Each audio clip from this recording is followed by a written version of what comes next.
Okay, so what we have here is just a video to show you what is expected of you for your first map editor assignment.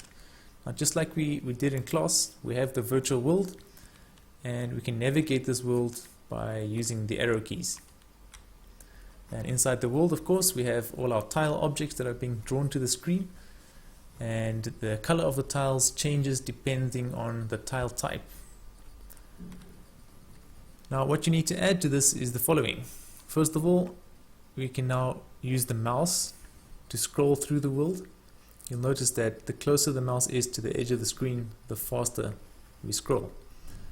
We also need to limit the scroll, so we don't want to scroll so far that we fly away too far away from our virtual world. So you need to limit that scroll so that at least 50% of the screen still has the map visible in it.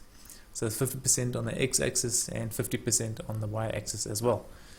You'll also see there's a tile set, well, just 4 tiles in this case, that you can click and place into the world. So there need to be at least 4 different types over there. There's also a mini-map on the bottom left side. So the mini-map is then just the entire virtual world drawn at a smaller scale to the screen. So everything that's in the virtual world will be seen over here, just at a smaller scale. It's also clickable, so when you click it, you essentially change the part of the screen that is being displayed. And what helps with that is this little yellow rectangle there, just to indicate what is currently visible on the screen. There's also a debug window in the top left, and this should be toggleable. So have one button that you push to toggle this debug window between the 2 states. So if I push it now, it disappears, and if I push it again, it comes back.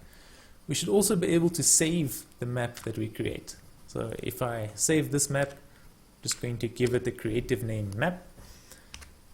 Save that, and it is saved, and then we edit our little world, and I push the load button. I'm going to load that map file again, and we're back to where we were. When you demo this to me, you should also have pre-saved files that you can show me just to test your loading. So we can just start the load process and then enter a file name. I have one called flag. I'm going to load that one, and in my case that loads this little map of a flag.